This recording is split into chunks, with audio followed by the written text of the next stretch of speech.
Bonjour tout le monde, j'espère que vous allez bien. Alors aujourd'hui, on se retrouve pour la dernière vidéo de Power Book de épisode 10 de la saison 4 et c'est d'ailleurs la dernière de la série puisque la série s'arrête. Donc je t'invite à être à jour avant de regarder cette vidéo. Si ce n'est pas le cas, je t'invite à quitter la vidéo et à revenir plus tard. Ceci étant dit, on peut commencer.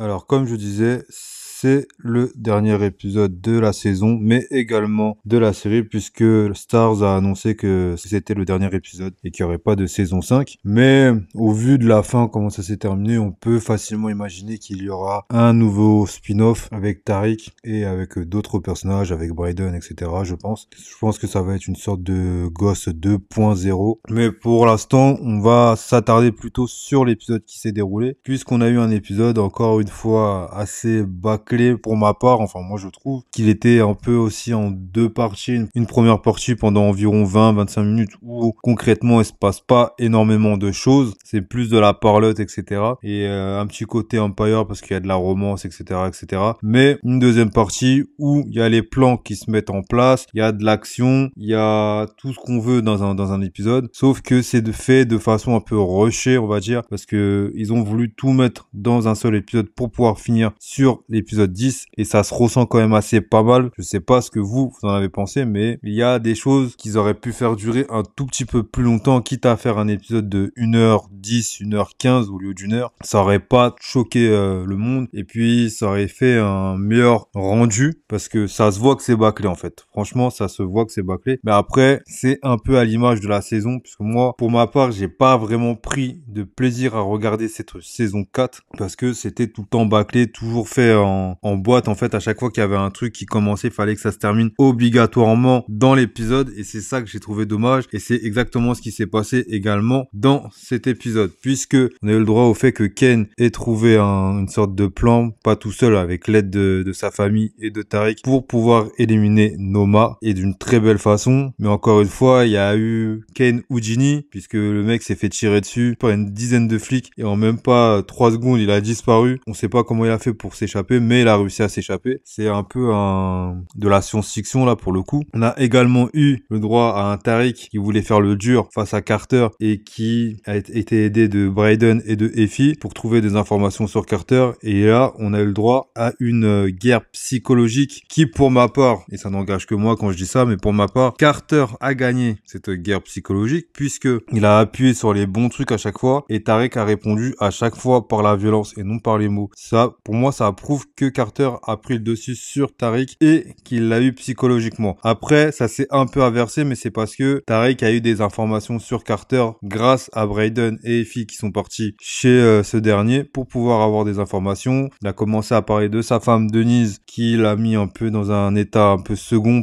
Carter, ça l'a un peu troublé. Puis, ils ont découvert qu'à chaque fois qu'il avait usé son arme et qu'un agent était tombé, Carter était dans le coup, malheureusement, et que c'est lui qui gardait les rapports balistiques et qui l'a donné à personne, donc personne n'a pu s'en rendre compte. Donc grâce à ça, la tendance a pu s'inverser, mais moi j'ai trouvé ça dommage cette confrontation parce qu'il y a plein de trucs pour moi qui auraient pu être différents. Déjà, on a un Carter qui a un des dossiers sur tout le monde, il sait où se trouvent les gens en général, et là pour le coup, il a parlé juste une fois de la mère de Tariq, mais il n'a jamais menacé Tariq avec. Et moi, j'aurais été Carter, personnellement c'est ce que j'aurais fait, j'aurais appuyé sur le seul point faible de Tariq qui est sa famille, qui est Tasha et Yasmine. Je l'aurais menacé avec en disant que s'il fait pas ce que je demande, je tue ta mère ou je tue ta petite sœur, ou en tout cas j'aurais eu un moyen de pression et je l'aurais bien utilisé, chose que Carter n'a pas su faire dans cet épisode et durant toute la saison d'ailleurs. Et c'est bien dommage je trouve, parce que j'aurais bien voulu voir comment allait s'en sortir Tariq avec une menace sur sa famille, étant donné que Carter n'est pas Noma et que lui va jusqu'au bout des choses. Ensuite, il y a un truc qui m'a un peu embêté, et je l'ai déjà dit je crois pendant le live si vous l'avez regardé. D'ailleurs si vous l'avez pas vu, je vous invite à aller le regarder parce que c'est un bon petit live de 2h30 il me semble, et on a bien parlé, on a bien théorisé, on a bien rigolé également. Donc je vous invite à aller faire un tour dessus. Mais comme je disais, il y a un truc qui m'a un peu embêté avec Carter, c'est le fait qu'à la fin il se fasse arrêter de cette façon par Nico sans lui avoir dit que la façon dont il avait tué Cabal Tate c'était aussi pour sauver la peau de Nico, parce qu'il faut pas oublier que il a été convoqué par Cabal Tate parce qu'il avait vu que l'équipe était un peu ripou et que Nico avait tué des gens, des Russes pour le coup, sans défense on va dire, qui les avait attaqués pour rien, et lui il a pu voir tout ça, il a vu qu'on escroquait de l'argent, etc., etc.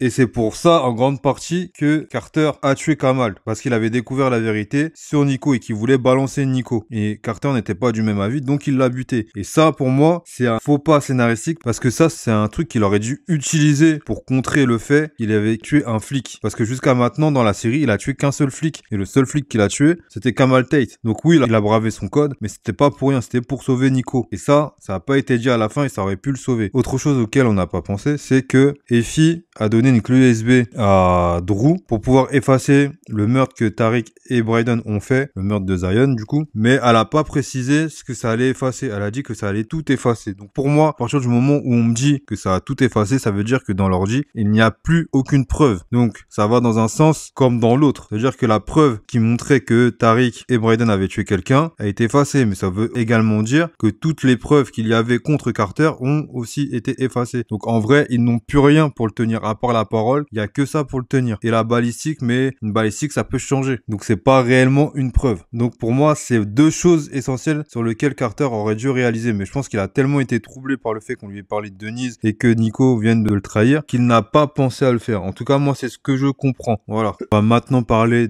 de la famille Terada, même si j'en ai un petit peu parlé au début de vidéo, puisque j'ai dit que Noma avait été éliminé par Kane. Mais ce qui a été beau, moi, ce que j'ai trouvé dans cet épisode, c'est l'unité qu'il y a eu entre les Terada, alors qu'ils ont passé tout leur temps à s'engueuler. C'est-à-dire que la mort de leur mère les a rapprochés, et c'est ce que j'avais dit dans une de mes dernières vidéos, c'était soit ça allait les rapprocher, soit ça allait encore plus les exposer et exploser la famille, parce qu'elle avait déjà implosé. Et du coup, ça les a rapprochés, il y a eu une petite unité, ils ont travaillé en équipe, et moi j'ai trouvé ça beau. Et là, on a eu affaire à 3 vrais gangsters. Et là, pour le coup, on peut pas se mentir. Moi, j'ai trouvé ça beau, ce truc. C'est l'un des bons points de l'épisode. On a eu un Drew qui s'est montré assez efficace, assez droit dans ses trucs, assez réfléchi. On a eu un Kane qui, malgré les émotions, malgré la perte et la culpabilité qu'il avait, a réussi à garder les idées claires pour pouvoir faire certaines choses qui ont servi. Il a réussi à protéger sa famille. Et ça, c'est quelque chose qu'un grand frère doit savoir faire, et c'est ce qu'il a su faire. Et on a eu Diana qui, à ma grande surprise, s'est transformée en une vraie OG avec des plans bien élaborés, même si c'est des fois pas en concertation avec ses frères, comme le fait de tirer sur Anya pour la tuer, pour lui faire comprendre à Noma ce que c'était la souffrance, la vraie souffrance, pour qu'elle ressente la même chose qu'eux. Et c'est d'ailleurs ce que Noma a ressenti, parce que Noma a perdu sa fille devant elle, dans ses bras, et on a pu voir que c'était une souffrance extrême et qu'elle avait perdu pied à cause de ça après, parce qu'elle n'arrivait plus à réfléchir correctement. Et même son frère Shinedu lui a dit, quand il y a eu l'histoire du jet, n'y va pas, parce que ça c'est un piège. Et elle a dit, je m'en fous que ce soit un piège, je vais y aller. Elle savait qu'elle allait mourir, elle savait que c'était un piège, elle y a quand même été parce qu'elle n'avait plus les idées claires. Et c'est là où Diana a été forte, parce qu'elle-même l'a dit, qu'elle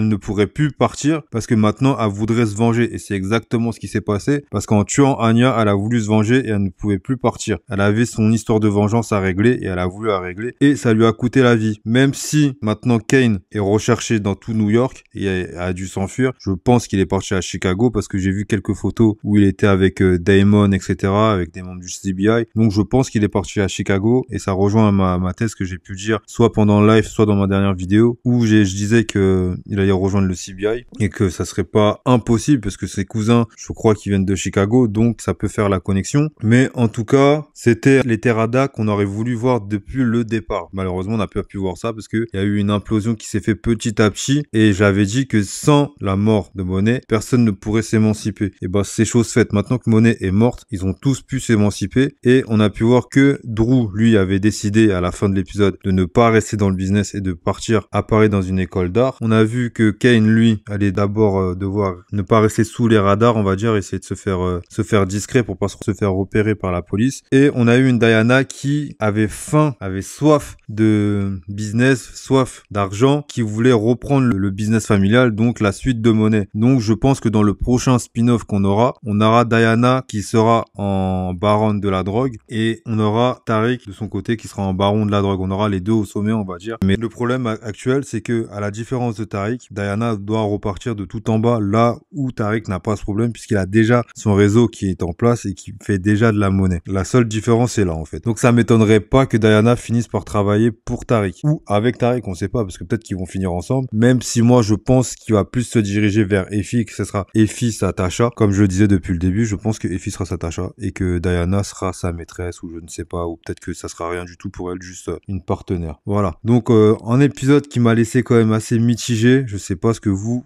en avez pensé. Le fait que Brayden soit relégué au rang de sbire alors que c'était le partenaire de Tariq m'a un peu contrarié également, parce que après tout ce que Brayden a fait pour Tariq, il méritait un autre sort. C'est vrai que il a commencé à sniffer un peu de coke et tout, etc. Mais il méritait pas ce sort, il méritait pas d'être rétrogradé, parce que Tariq ne serait pas là où il en est sans Brayden. Et ça, c'est une chose qui est concrète. Et autre chose, Tariq a bien joué le coup parce que il a été voir Shinedou à la fin pour lui demander d'être son fournisseur. Et c'est une chose qu'il a bien travaillé, parce que Shinedou ne sait pas qui est Tariq au final. Parce que il travaillait pour Noma, mais pendant la guerre, il n'a jamais été en contact avec Noma. Donc Shinedou ne connaît pas l'existence de Tariq jusqu'à ce que Tariq vienne lui parler. Et ça, je trouve que c'est un beau coup qu'il a réalisé. J'ai beaucoup critiqué Tariq, mais pour le coup, là, c'était beau. Après, ce qui me chagrine un peu, c'est que il fasse référence à Ghost en parlant de Tariq, et ça me dérange énormément, parce que Tariq ne sera jamais Ghost. Il est peut-être son fils, c'est peut-être le fils de Ghost, mais il ne sera jamais Ghost. Il ne sera jamais à son niveau, selon moi. Parce que déjà, il a beaucoup trop de cadavres dans son placard. Il a déjà été repéré par la police, par le FBI, etc. La 2A, il a failli avoir une loi RICO sur lui. Donc pour moi, il ne pourra jamais être Ghost, parce que Ghost était tellement discret, c'était un réel fantôme, et que le seul fait qu'il s'est fait cramer en tant que Ghost, c'est parce que Tommy a trop parlé. Il a décliné l'identité de Ghost à Holly, et Holly en a parlé à Angela Valdez, qui travaillait pour le FBI et qui était sur la piste de Ghost, mais ne savait pas qui était Ghost. C'est la seule raison pour laquelle il s'est fait cramer, en vrai. Sans ça, je pense que Ghost ne se serait jamais fait cramer, et il aurait peut-être pas été mort, se serait peut-être pas fait tuer même. Donc c'est pour ça que je dis que Tariq ne sera jamais sur la même route, qu'on va dire, que son père, parce que tout ce qui lui est arrivé, c'était pas à cause de lui, c'était à cause de Tommy, et surtout à cause de Holly. Voilà. Donc un épisode, malgré tout, même s'il était bâclé, qui était quand même assez bon, mais il y avait beaucoup de facilité scénaristique. Voilà ce que j'en ai pensé. Je sais pas ce que vous avez pensé de cet épisode. Je vous invite à me le dire dans les commentaires pour qu'on puisse en débattre, pour qu'on puisse en parler tout simplement, parce que j'adore parler avec vous. Je ne cesserai de vous le dire. Je tiens à vous remercier parce qu'on est de plus en plus nombreux sur la chaîne, que ça soit sur la chaîne ou même sur les lives, parce qu'on a pu voir qu'on avait des montées d'audience, et ça fait vraiment plaisir. Donc merci beaucoup. Et sur ces quelques paroles, je vous dis à bientôt pour une nouvelle vidéo qui sera sûrement un récapitulatif du book 2. Je vais parler de la saison 1, 2, 3 et 4. Donc je pense que ça sera la prochaine vidéo. Je vous dis à bientôt pour la nouvelle vidéo. D'ici là, portez-vous bien et à plus les gars.